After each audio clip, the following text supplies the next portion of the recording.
KMP Tunu Pratama Jaya di dasar Laut Selat Bali, Basarnas tengah menyusun strategi melakukan pengangkatan kapal. Proses pengangkatan badan kapal di kedalaman 49 meter membutuhkan perhitungan matang, mengingat resiko teknis dan kondisi arus yang kuat di Selat Bali. KMP Tunu Pratama Jaya ditemukan dalam kondisi terbalik di kedalaman 49 meter dan berada sejauh 6,9 km dari titik tenggelamnya kapal.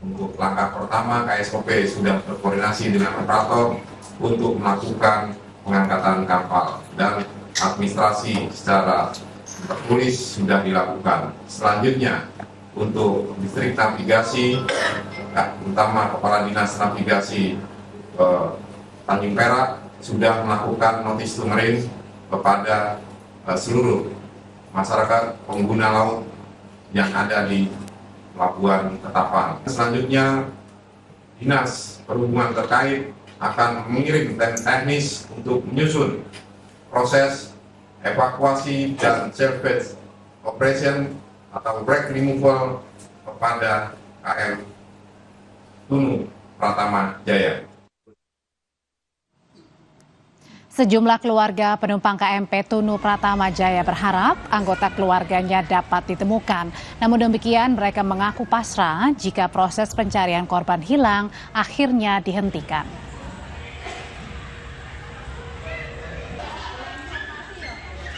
Mewakili keluarga semua sih sudah pasrah. Jadi kemungkinan, ya bukan kemungkinan, besar harapannya untuk bisa ditemukan jenazahnya. Dalam bentuk apapun, yang penting keluarga itu bisa tenang kayaknya. Mengetahui informasi terkini terkait dengan pencarian dan evakuasi korban hingga rencana pengangkatan badan KMP Tunu Pratama Jaya, kita ulas malam hari ini bersama Deputi Operasi dan Kesiapsiagaan Basarnas yang juga SAR Mission Coordinator Ribut Eko Suyatno. Selamat malam Pak Eko. Selamat malam Mbak. Pak Eko, gimana? Ya titik koordinat kan dan juga lokasi ini sudah ditemukan. Kapan rencana pastinya untuk pengangkatan badan kapal? Baik Mbak, terima kasih atas tindak lanjut dari beberapa hal yang perlu saya sampaikan, bahwa operasi SAR ini kan dari dugaan posisi kapal tenggelam, terus kita sudah mekanisme pencarian pendeteksian bawah air dengan 3 fase magnetometer, multi-beam echo sounder, sampai set scan sonar. Kemudian fase terakhir adalah pengambilan posisi kapal secara visual di bawah air. Sebagaimana yang tertera ini, terlihat properti kapal, tulisan kapal di sisi kanan. Nah, inilah yang menjadi fix datum. Dari fix datum ini, kami selanjutnya meyakinkan bahwa disinilah posisi fix datum, sehingga menindaklanjuti kami akan berkoordinasi dengan kementerian lembaga terkait, karena dari fase pencarian dan pertolongan ada lagi tahapan fase pengangkatan kapal, di mana sesuai Undang-Undang Pelayaran nomor 17 tahun 2008 di pasal 203 ini ada para pihak yang berkepentingan, sehingga disinilah yang harus kita komunikasikan, dan nanti dalam pelaksanaannya pengangkatan itu ada fase antara investigasi dan pembersihan pengangkatan bangkai kapal. Disinilah masih ada fase berikutnya. Kalau yang kami pimpin sebagai SAR Mission Coordinator adalah fase pencarian, pertolongan, dan evakuasi. Demikian Mbak. Oke, jadi yang utama sekarang tetap evakuasi dan pencarian ya, Pak? Iya. Oke, kalau untuk yang terakhir kali Pak, proses pencarian seperti apa? Jadi dari proses terakhir juga berapa yang masih dicari untuk korban hilangnya, Pak Eko? Baik, berdasarkan data yang kami terima dan kami miliki, bahwa korban dari 65 kami sudah berhasil mengevakuasi 48 orang. Dari 48 korban ini 30 selamat, 18 dalam kondisi meninggal dunia. Dari 18, 15 sudah teridentifikasi. Selanjutnya 3 orang masih proses identifikasi oleh Dinas DVI Polda Jatim. Ini masih menunggu 3 korban yang dalam proses DVI Polda Jatim. Kemudian dalam korban yang masih dalam pencarian kami adalah 17 orang. Di 17 orang inilah kami tetap melakukan atas pertimbangan masih periode 2 hari ini tidak diketemukan, kami tetap melakukan perpanjangan. Jadi mohon diperjelas, kami tidak menutup operasi SAR. Operasi SAR tetap berjalan sampai dengan 7 hari ke depan. Cuman intensitas kekuatannya disesuaikan dengan kebutuhan saat ini. Ya, karena korbannya yang belum ditemukan juga masih banyak ya Pak ya, 17 ya. Ya. Itulah pertimbangan kami. Pak Eko, ya Pak Eko, ini kan bangkai atau tepat pada saat kapal ini ditemukan bangkainya begitu ya, ini sekitar 6,9 km ya Pak dari titik temuan awal terbalik ya? Jadi posisinya 3,9 km atau 2,2 nautical mile lah kurang lebih. Dari posisi terakhir ais kapal ya. Jadi kapal berjalan itu ada tandanya kayak GPS-nya. Nah, kemudian saat GPS itu mati, disitulah kita menangkap posisi tersebut. Pernah saya sampaikan kok gambaran ais-nya berjalan, sehingga disitulah sebagai posisi lokasi kecelakaan kapal. Kalau bahasa SAR-nya last known position. Oke, Pak Eko, pada saat ditemukan tersebut ya beberapa 2,9 atau 3,9 ya tadi kurang lebih ya dari pertama kali titik GPS-nya hilang. Nah, pada saat kemarin pencarian memang sebenarnya dalam kondisi di Selat Bali sendiri, di tempat TKP-nya sendiri seperti apa sih Pak? Cuacanya, gelombangnya, arusnya? Baik, rata-rata arus bergerak dari utara ke selatan, cuaca nih.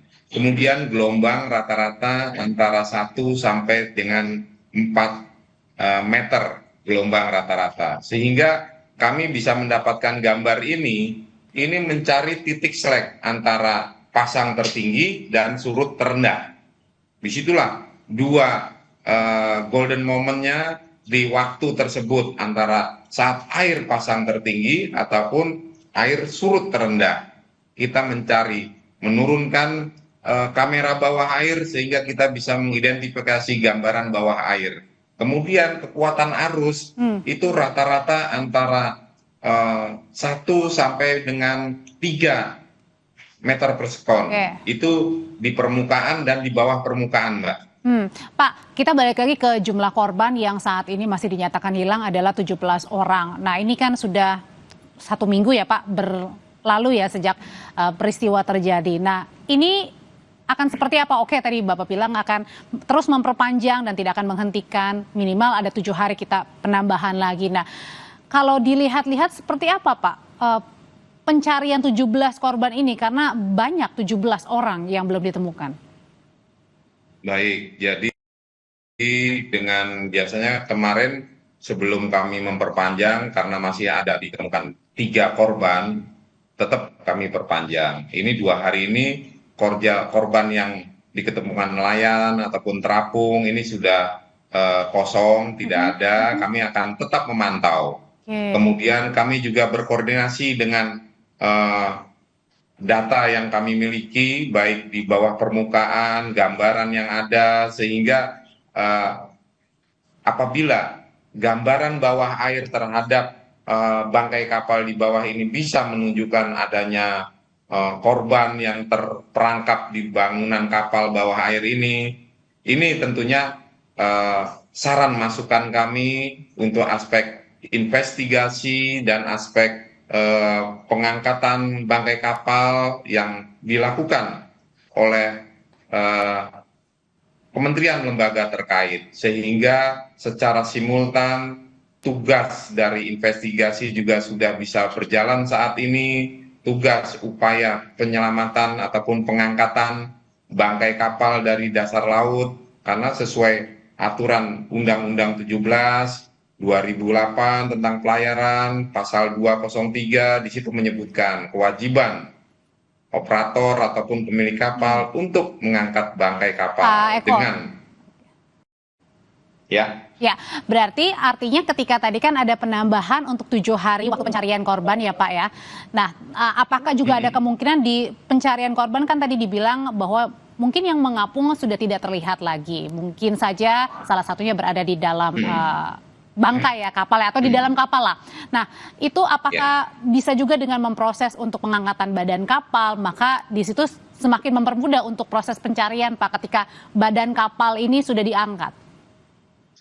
Jadi perlu diketahui pemirsa sekalian bahwa proses pengangkatan bangkai kapal itu adalah suatu operasi salvage atau pengangkatan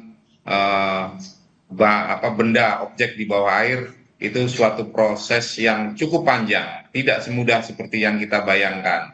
Karena ini kedalaman sudah ada di antara 50 meter.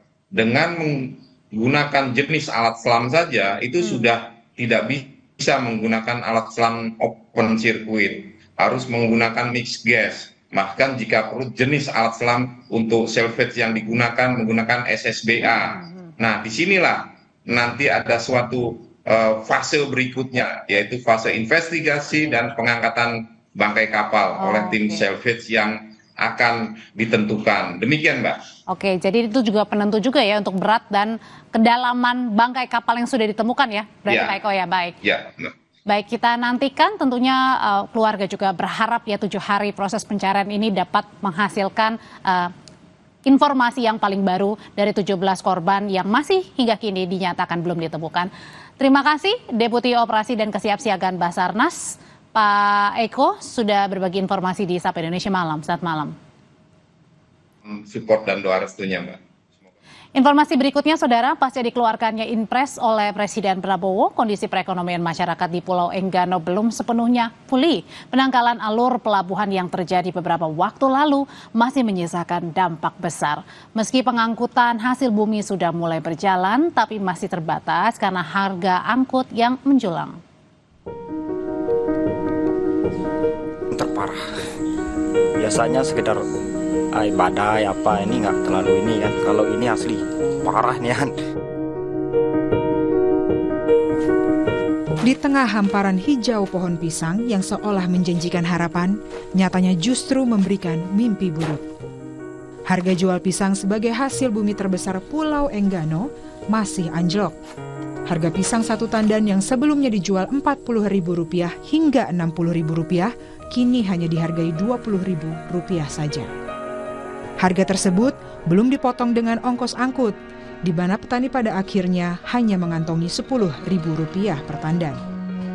Tak jarang, petani juga membiarkan pisang membusuk karena tidak sempat didistribusikan. Namun, warga Enggano tak memiliki banyak pilihan. Mereka tetap bekerja demi menghidupi keluarga. Kita kebunnya batas belakang ini yang kita kelola, paling batas 500 ribuan ada. 400, itulah batas normalnya. Kalau sekarang kondisi sekarang? Kalau kondisi yang sekarang nih paling dapet 150-200 itu yang ada sekarang nih. Cukupnya sih iya, tahulah sekarang kita keluarga kan nggak cukup lah harga yang kayak gitu. Harga sekarang kan kita tahu mahal. Dari data yang dihimpun Litbang Kompas menunjukkan, selain pisang, Pulau Enggano juga memiliki hasil bumi lain yang biasanya dipasarkan ke luar pulau dengan jumlah yang cukup besar. Dari data di tahun 2023, pisang mendominasi produk hasil bumi warga Enggano dengan jumlah 13.080 kuintal. Lalu di nomor 2 ada jengkol sebanyak 2.175 kuintal hingga cabai keriting dengan 321 kuintal. Meskipun alur pelayaran di Pelabuhan Enggano mulai kembali normal, namun para petani pisang masih harus berjibaku mengirim hasil panen mereka dengan perahu nelayan. Hal ini memiliki resiko yang tinggi karena perahu nelayan tidak dirancang untuk angkutan dagang skala besar. Belum lagi biaya yang harus dikeluarkan pengepul hasil bumi, di mana mereka harus merogoh kocek lebih dalam, bahkan bisa sampai 20 juta rupiah untuk angkut 20 ton pisang. Karena kondisi alur kan, jadi untuk sementara ini ya kapal nelayan kita pakai. Berapa ongkosnya kalau pakai nelayan? Ongkosnya tuh per kilo dia bang, dia 1.000. Nah, kalau misalnya ada 2 ton ya 2 juta berarti kan. Kalau ongkos nelayan kemarin bang 20 juta sewa kapal, ada yang 15, tergantung dari kapalnya juga bang. Itu kapal feri atau kapal? Kapal nelayan bang. Kapal nelayan kecil itu bang? Iya nelayan kecil. Sedangkan yang diangkutnya juga terbatas bang? Terbatas ya, terbatas. Cuman bersihnya ya dibilang nggak ada bang, hanya pas-pasan aja lah untuk nyambung hidup untuk sementara ini. Udah berapa? Wakil Gubernur Bengkulu Mian mengatakan, Pemprov Bengkulu berjanji akan memberikan subsidi biaya angkut hasil bumi dan perikanan. Dirinya menyebut Pemprov tengah menggodok kebijakan subsidi tersebut. Dan Pak Gubernur buat kebijakan untuk beberapa episode ya pengangkutan hasil produksi pertanian untuk menutupi ya kan kerugian petani di periode yang lalu terjadi stagnasi, akan dibuat kebijakan subsidi biaya pengangkutan untuk beberapa bulan ke depan ya. Seluruh warga Enggano masih terus berharap pemerintah tak hanya melihat pelabuhan yang telah kembali beroperasi, tetapi pemerintah juga perlu memastikan akses transportasi yang layak dan terjangkau bagi warga Enggano. Tim Liputan, Kompas TV. Saudara, Presiden Prabowo Subianto menjadi undangan khusus Presiden Prancis Emmanuel Macron guna memperingati 75 tahun hubungan diplomatik Prancis-Indonesia.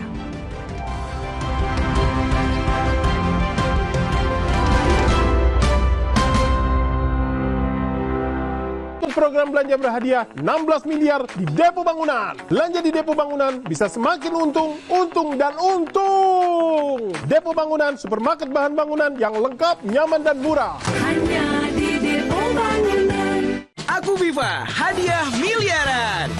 Cek tutup botolnya. Ada uang tunai, handphone, emas, sampai mobil. Cek tutup botol Aku Viva sekarang.